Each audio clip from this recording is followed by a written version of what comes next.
রোজা মানুষকে দেখানো যায় না। আল্লাহ বলছেন স্বয়ং যে সমস্ত আমলে বান্দার একটা অংশ আছে।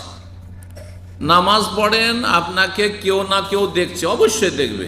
আপনার স্ত্রী, আপনার ছেলে মেয়ে, আপনার আত্মীয় স্বজন, আপনার বাড়ির লোকেরা, আপনার আশেপাশের লোকেরা, আপনার মহল্লার লোকেরা, যে মসজিদে আপনি নামাজ পড়েন সেই মসজিদের মুসল্লিরা, যে বিল্ডিংয়ে থাকেন সেই বিল্ডিংয়ের লোকেরা জানে যে আপনি নামাজি, নামাজে যান। তা নামাজ পড়লে দেখতে পাবে, দান সাদকা করলে দেখতে পাবে, জাকাত দিলেও মানুষ জানতে পারবে, হজ উমরা করলেও জানতে পারবে।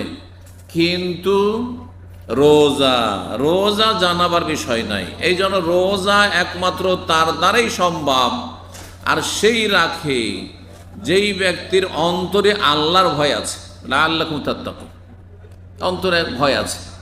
না হইলে দুনিয়াকে আমি বুঝিয়ে দিলাম যে আমি সারাদিন আপনাদের সামনে খাইনি, দাইনি, পানাহার করিনি, মানে আপনাদের মতো আমিও রোজা আছি। কিন্তু এইদিকে গোপনে, নির্জনে, ঘরের ভিতরে হোক আর বাথরুমে হোক আর পানিতে ডুব দিয়ে হোক না কেন, যে কোনো জায়গায় আপনি পানি খেয়ে নিন, দুনিয়ার কেউ জানতে পারবেন আল্লাহ ছাড়া। আল্লাহ ছাড়া কারো ক্ষমতা নেই রোজা সম্পর্কে জানার। আপনার রোজা আছেন না আছেন কারো ক্ষমতা নেই জানেন। আমি রোজা আছি না আছি আল্লাহ ছাড়া কেউ জানেন না।